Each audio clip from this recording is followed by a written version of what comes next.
সেই মায়ের সাথে কখনো উচ্চস্বরে কথা বলো না, যে মা তোমায় কথা বলতে শিখিয়েছে। এই পৃথিবীতে খারাপ মানুষ না থাকলে ভালো মানুষকে চেনা যেত না। অতিরিক্ত কথা বলা মানুষগুলোর মন অনেক ফ্রেশ হয়। এরা সবাইকে ভালোবাসতে জানে, কিন্তু বিনিময়ে ওরা সকলের কাছ থেকে কষ্টই পায়। পরিবর্তনের সাথে পরিবর্তিত হওয়াটা সহজ ব্যাপার নয়। তাই তো আবহাওয়া বদলে গেলে শরীর খারাপ হয়, আর মানুষ বদলে গেলে মন খারাপ হয়। জীবনে এমন একটা সম্পর্ক করা উচিত যার সাথে সকল কিছু শেয়ার করা যায়, রাগ করা যায়, অভিমান করা যায়, ঝগড়া করা যায়, কিন্তু তাকে কখনোই ভুলে থাকা যায় না। নিজের দুঃখ কখনো অন্যের কাছে প্রকাশ করতে নেই। সমবেদনার স্বরে মজা নেবে, সুযোগ পেলে উপহাস করবে, আর সময় মতো আঘাত করবে। ভালো মানুষগুলো অনেকটা মোমবাতির মতো হয়। সে নিজে জ্বলে যায় অন্যকে আলোকিত করার জন্য। মনকে প্রশ্ন করলাম, তোমার আপন কেউ তোমাকে ছেড়ে চলে গেলে তুমি কি করবে? মন বলল, যে আপন সে কখনো ছেড়ে চলে যায় না, আর যে যায় সে কখনোই আপন ছিল না। ভালো মানুষের একটা বদ অভ্যাস, সবাইকে নিজের মতো ভাবে।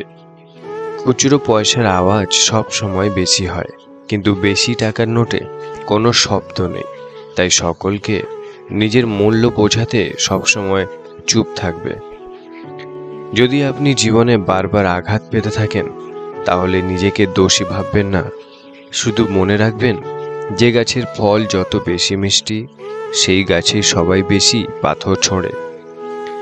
যে ব্যক্তির অন্তর অহংকারে পরিপূর্ণ থাকে, সেই ব্যক্তি নিজেকে ছাড়া অন্য কাউকেই উপযুক্ত মনে করে না। টাকার ঋণ একসময় পরিশোধ করা যায়, কিন্তু দুঃসময়ে যারা পাশে থাকে তাদের ঋণ কোনোদিন শোধ করা যায় না। যেই সময় পরিশ্রম আর ভাগ্যের মিলন হয়, সেই সময় সফলতার জন্ম হয়। নিজেকে কখনো ছোট মনে করবে না। মনে রেখো, পায়ের নিচের দুর্বাঘাসটাই পুজোতে কাজে লাগে, মাথার উপরের তাল গাছটা নয়। বড্ড বেশি মন খারাপ হলে দুফোঁটা কেঁদে নিও, তবুও স্বার্থপরের কাছে কখনো নিজের মন খারাপের কষ্টের বর্ণনা দিতে যেও না। কালো রঙকে আমরা সবাই অশুভ ভাবি, কিন্তু স্কুলের ওই কালো বোর্ডটাই অনেকের ভবিষ্যৎ বানিয়ে দেয়। খাবার যতই দামি হোক, পচে গেলে যেমনই তার কোনো মূল্য থাকে না, ঠিক তেমনি শিক্ষা যতই থাকুক, মনুষ্যত্ব না থাকলে সে শিক্ষার দাম নেই। প্রশংসা তুমি যত ইচ্ছে করো, কিন্তু অপমান ভেবে চিন্তে করো, কারণ অপমান হলো সেই ঋণ যা সুযোগ পেলে সবাই সুদ সমেত ফেরত দেয়। প্রতিটি মানুষ নিজের উপকারের কথা মনে রাখে, কাকে কখন কিভাবে সে উপকার করেছে, কিন্তু মানুষ এটা মনে রাখে না যে সেও কখনো কারোর দ্বারা উপকৃত হয়েছিল। অত্যাচারী ব্যক্তি চিরকাল বেঁচে থাকে না, কিন্তু তার উপর মানুষের অভিশাপ চিরকাল বিদ্যমান থাকে। মিথ্যার খোলসে সত্যকে চাপা দেয়া যায়, মুছে ফেলা সম্ভব নয়। চুলে কলপ দিয়ে সাদা চুল ঢাকা যায়, কিন্তু সাদা হওয়া বন্ধ করা যায় না। কারো মন, কারো সম্মান, কারোর বিশ্বাস, কারোর ভালোবাসা, কারোর দুর্বলতা, কারো জীবন, এগুলো নিয়ে কোনোদিন মজা করতে নেই। অধিকারটা মাত্রা ছাড়িয়ে গেলেই সম্পর্ক ভাঙতে শুরু করে। একজন বুঝতে পারে ভুল করছে, অন্যজন ভাবে বড্ড বেশি বাড়াবাড়ি করছে। আত্মসম্মানের থেকে বড় আর কিছু নেই।